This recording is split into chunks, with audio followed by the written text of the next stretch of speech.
Okay, so for number 4, an individual has a normal MAP, mean arterial pressure. However, her systolic pressure rises to 140 and her diastolic pressure goes down to 60. Okay, so if you think about this, when the heart beats going like that, okay, so what they're talking about is up here is 140, down here is 60. So the difference between these two is the pulse pressure. And so 140 minus 60 would be 80. And so that's a high pulse pressure. 40 would be about normal for pulse pressure. And so what that means is that A is the correct answer, that that there's a very stiff aorta, so, or there'd be decreased compliance in the arteries because the arteries are not expanding and taking up the energy. The pulse pressure is a lot higher.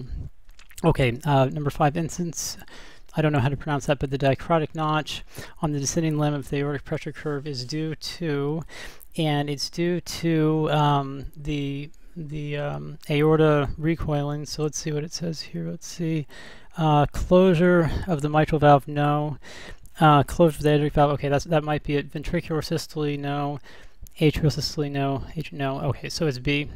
Closure of the aortic valve, but then after closure of the aortic valve, the aorta springs back, and that creates a dicrotic notch, because remember it goes like that and then like that. So anyway, so this would be when the valve closes right there. Okay, number 6. Vasodilation of skeletal muscle arterioles can be caused by, okay, this one's a little bit tricky. Okay, so circulating epinephrine, yes. Okay, norepinephrine released from sympathetic neurons.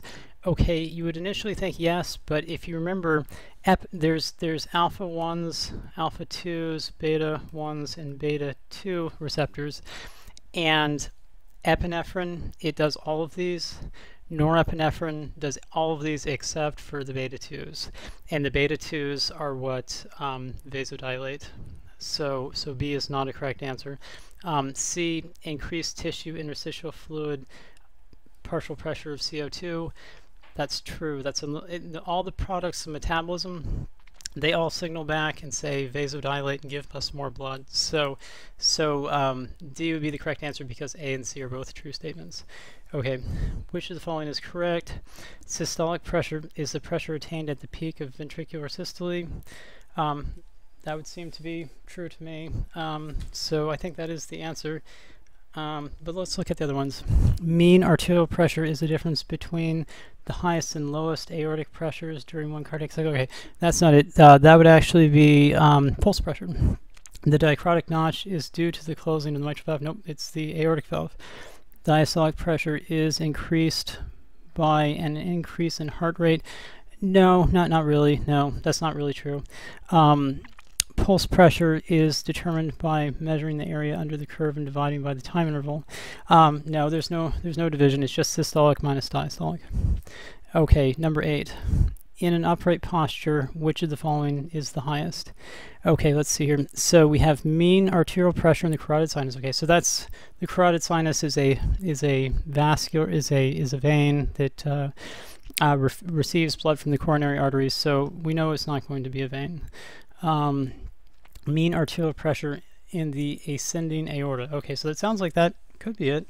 Let's keep going though. Transmural pressure in the femoral artery at the level of the ankle. Okay, so that actually, this is actually going to be higher than B, because the further you get away from the heart, the higher the pressure can be due to the pulse reflection, to the pressure reflections.